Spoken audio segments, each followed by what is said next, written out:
चरण मोर कोटि कोटि प्रणाम। एठारे उपस्थित थिबा समस्त ऋतिक मंडली और मंथन मंडली को मोर आंतरिक जय।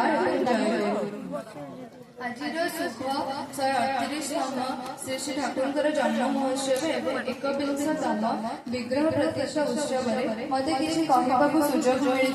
निजक धन्य मन करुछि। एठारे कहबार सुजोग मत ठाकुर ही प्रदान कर बिना इच्छा मत किसी कहबार सुजोग केवे मिली ही न आमे मैंने समस्त दीक्षा ग्रहण किंतु दीक्षा ग्रहण कर तीनोटी महत्वपूर्ण कार्य जजन जाजन और इष्टवृत्ति प्रत्येक समस्त जजन जाजन इष्टवृत्ति करने नितांत आवश्यक कारण जजन जाजन इष्टवृत्ति तीनोटी निज सहित निबिड़ भाव जड़ित। जजन जाजन बिना इष्टवृत्ति निष्फल और इष्टवृत्ति बिना जजन जाजन निष्फल होता आम मान सत्संग योगदान कर सौभाग्य मिली आमर केते जन्मर पुण्यफल ताहा आमको जना ना। सत्संग जो मनीष तैयारी कारखाना यह श्री श्री ठाकुर कहते एठारे व्यक्तिर मन पवित्र होता है एवं अनेक समस्या समाधान आमको सत्संग मिली है। सत्संग करने द्वारा जड़े निजर समस्त जीवन पुण्यफल एठारे मिली है। श्री श्री बड़दा ठारे कहते जजन जाजन इष्टवृत्ति परायण हो चलवा द्वारा निजर कर्म जीवन जागे उठे कर्म जीवन जागे उठा नितांत आवश्यक कारण कर्म आम समस्ते निजर व्यस्तबहुल जीवन में अनेक कर्म कर श्री श्री ठाकुर जो से व्यस्तबहुल जीवन में आम अनदेखा करमर अयोग्यता प्रमाण पाई। श्री श्री ठाकुर आम मान सब से सब चाहती जे आम मान दुख विपद दुर्दशा सब रक्षा कर किंतु आम से बुझी पारि न ठाकुर केवे आमको पतित होगा देई न ठाकुर सब आम मन आम भावना आम कर्म रखा ठाकुर को इच्छा है आम सब सत्संग करवा आम जाजन करवा इष्टवृत्ति करवा इष्टवृत्ति रक्षा कवच काम कर इष्टवृत्ति को विपद धारिणी शक्ति और निकुंभिला लता सहित तुलना करते आम इष्टवृत्ति कर घर किसी कार्य बाहरी था सब सहज सहित समाधान हो जाए कौन समस्या आम मार्ग को आसी न जजन द्वारा आमे निजर मन को शांत कर ठाकुर सहित जड़ित हो रही जजन करने द्वारा आमे आमर परिवार निजर एवं समस्त लोक शांति रखा सहित निज भितर पवित्र भावना आनी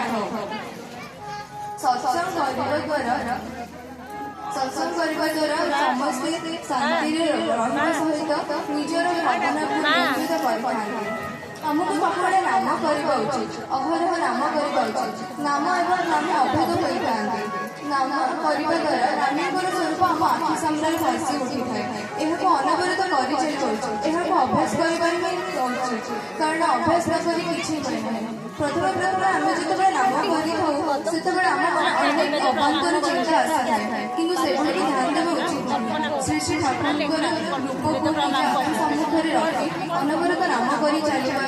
उद्देश्य उचित निजक सब ठाकुर पाखे समर्पण कर रखा उचित ठाकुर व्याकुल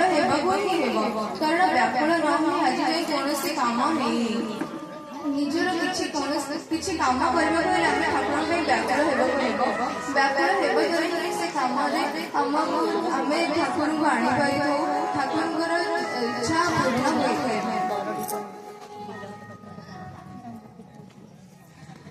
ठाकुर कहते सब भावमुखी हो चलवा उचित कारण भावमुखी हेले अग्रसर होगा केवे पतित होगा नहीं। श्री श्री ठाकुर यह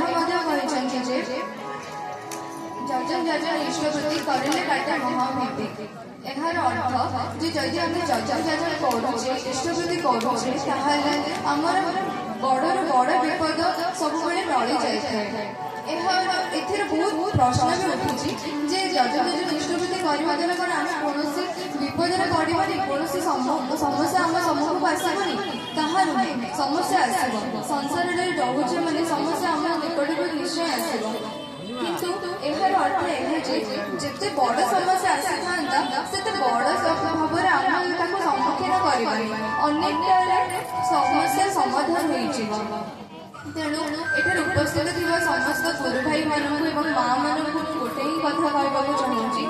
ଯେ ସବୁବେଳେ ଅନବର କାମ କରି ଚାଲିବା, ଠାକୁରଙ୍କୁ ଧରି ଜୀବନରେ ଆଗେଇ ଚାଲିବା। ମୋର ବହୁତ ହି ବଡ଼ ସୌଭାଗ୍ୟ ଯେ ମୁଁ ଠାକୁରଙ୍କୁ ଆଜି ଯାଏଁ ପାଥର କରି ଚାଲିଛି ଏବଂ ଭବିଷ୍ୟତରେ ମଧ୍ୟ ଠାକୁରଙ୍କୁ ପାଥର କରି ହିଁ ଚାଲିବି।